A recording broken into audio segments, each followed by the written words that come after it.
to meet you, Morgan. So this is your workplace. Yes, it is. It's one of our many. My name is Morgan Eddy with Steele Foundation. We help to design and build the underpinning and shoring work for the Howard Theater. We deal with steel all the time.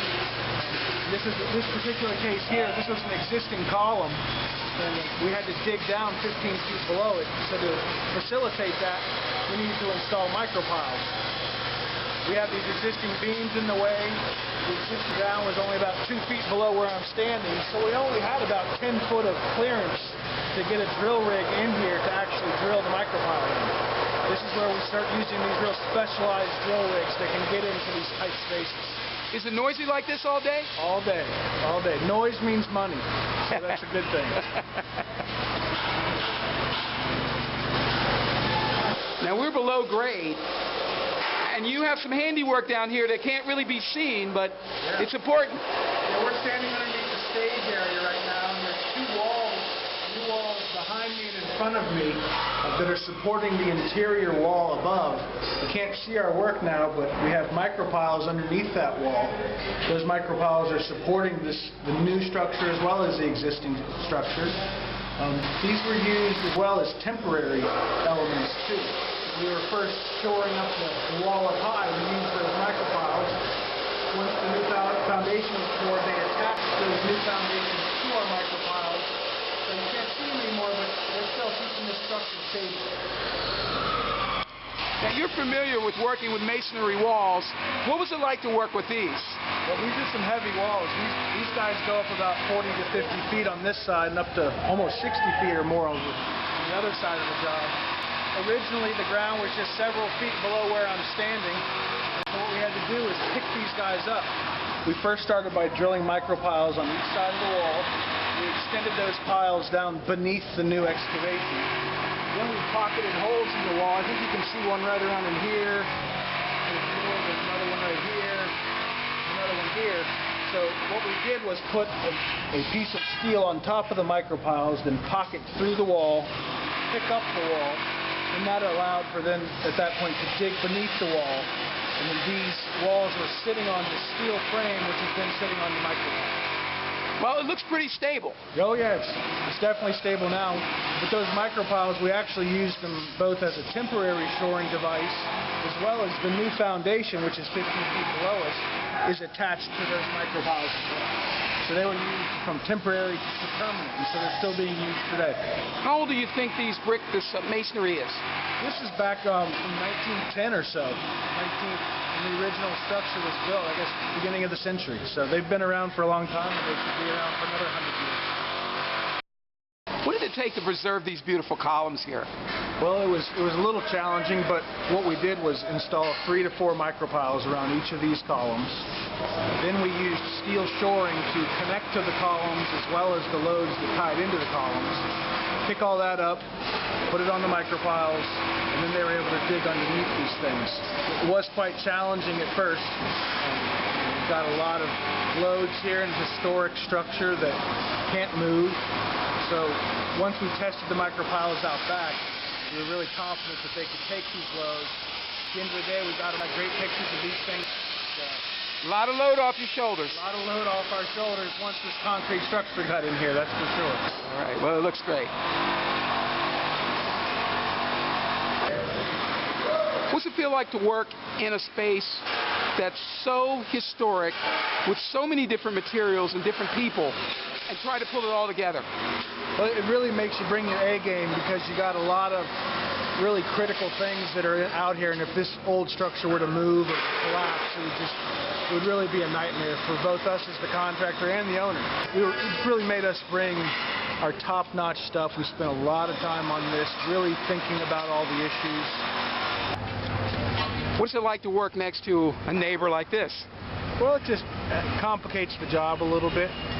It really brought up the idea of sequencing to us. Who's doing what? When are they doing it? Who's doing it first?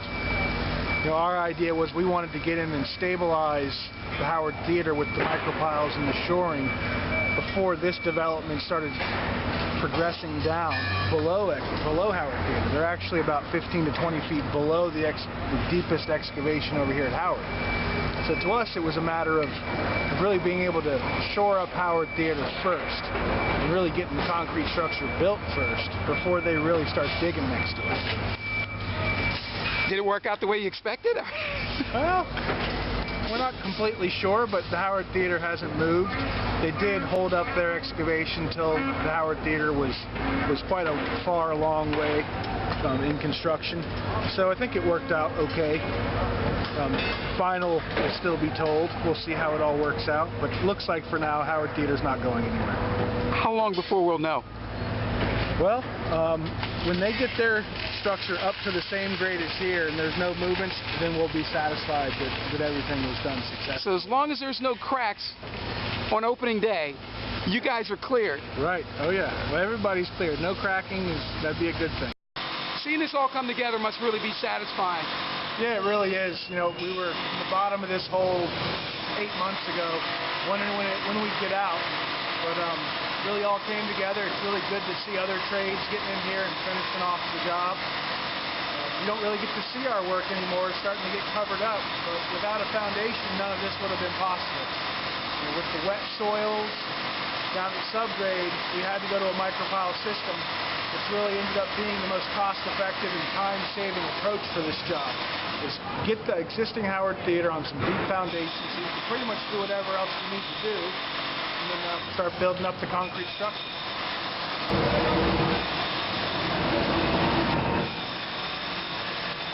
Okay. We have Mr. Simone Romano, and you're from where? 4 Points. 4 Points. Where is that? That's it's the developer who's handling this project called Progression Place.